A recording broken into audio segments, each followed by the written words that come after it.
Ladies and gentlemen, boys and girls, and all my non-cisgender brick buddies, welcome to another exciting episode of PJ Builds Bricks.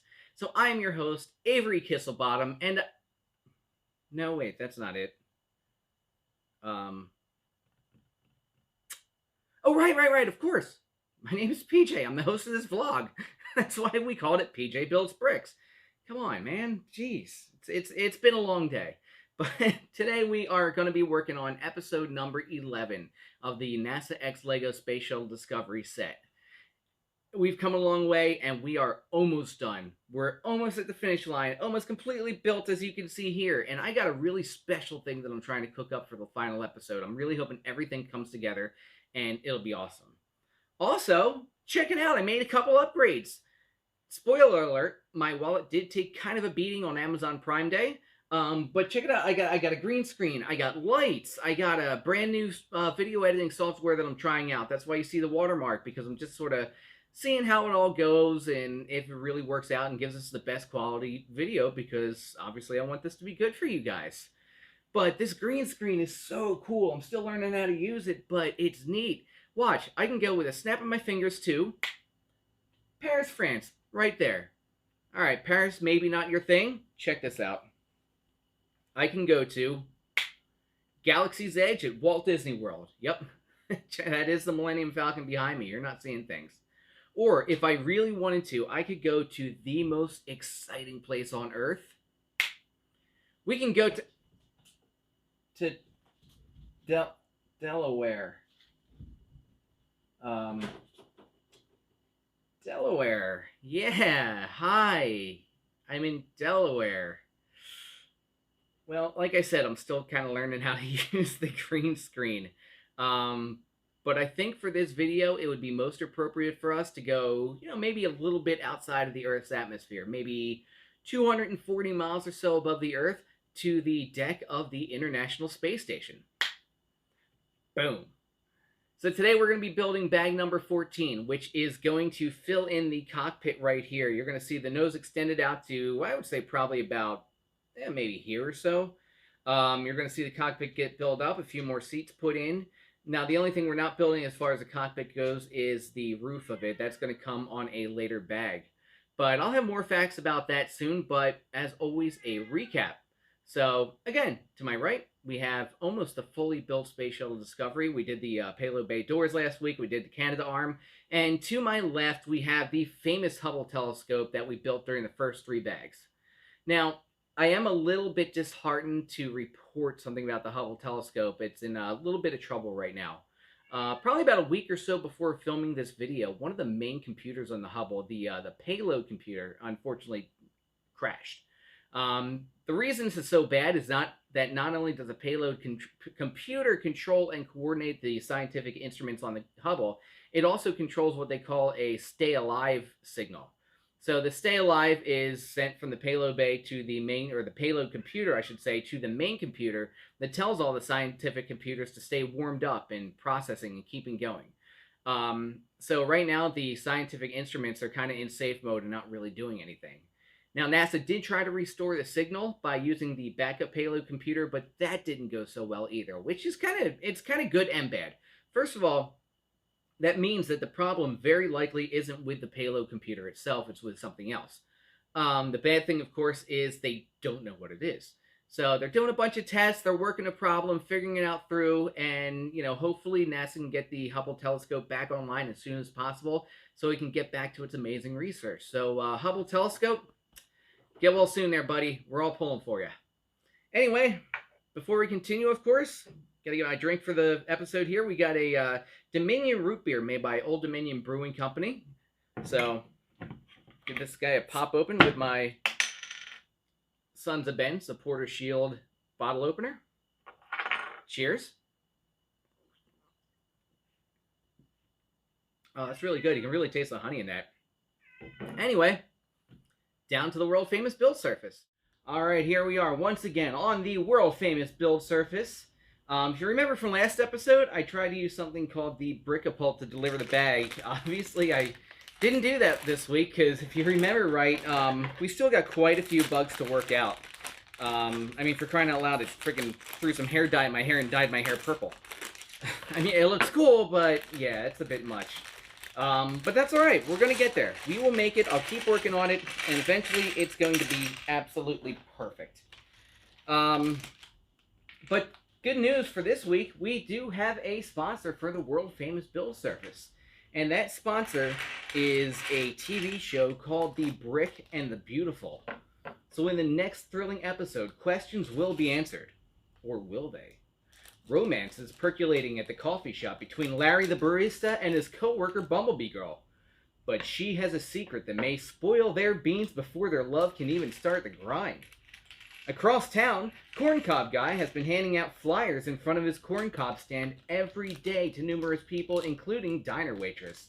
But now, Banana Guy has moved in and has begun handing his flyers out for his banana stand.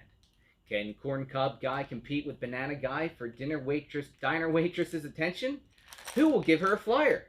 She's only got 2 hands, and one flyer is filled with coffee from, well, none other than Larry the barista. Now, is there something brewing in between them? Should Bumblebee Girl be concerned? And what of Where Are My Pants Guy? Does he know that Mrs. Scratching Post had her cat steal his pants in the middle of the night in hopes that he'll ask her about it so she can play the hero and find them? What business does she have doing this in the first place while her husband, Lego Brick Suit Guy, is out of town? Is she jealous because he's on a business trip with Lego Brick Suit Girl? Be sure to tune in to The Brick and the Beautiful to find out. That's some compelling TV right there, I'll tell you what. I mean, personally, I want to find out what happened between Spooky Girl and Dragon Suit Guy, but they didn't mention that as anything in the upcoming episode, so we may have to wait. But anyway, moving on. Today's bag has 64 steps and 172 pieces, so let's get to work.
just got these last two pieces right here, and that is going to do it for bag number 14. All right. So as you can see, we finished off the nose cone, this little piece right here, and we also started to close in the cockpit, which is otherwise known as the flight deck. Now, one thing I did forget to mention in a previous video, I was talking about the flight deck, but it has three different stories to it. So the lowest story, which is going to be sitting probably somewhere around here, which you can't see on the space shuttle model right here, houses some of the environmental controls, some of the life support controls and hardware. It also holds some various other hardware that runs the shuttle. Basically, the crew never goes down there. There's no need to unless they need to fix something up. The piece you see right here, right there, that is known as the middeck. Now, the middeck has a couple things going on. First of all, you see the little astronaut guy sitting there. It's got some extended seating that they use for extended crew missions when you have more than 5 crew members on board. It also houses their kitchen, which really isn't so much a kitchen as it's more of just like a closet, basically. But it's kind of cool. It does have an oven. It's got a sink. It's got a food pantry, like a personal hygiene sink. It's got utensil storage. So it's pretty versatile, especially for the size. Think of almost like an airplane galley. They put that in a space shuttle. It's got the bathroom, which if you've never seen anything or don't know how they go to the bathroom on the space shuttle or in space in general, check it out on YouTube. It's actually really fascinating and really kind of cool. And also they have 2 hatches here. So I don't know if you can really see it too well in this video, but this, you got one little piece right there.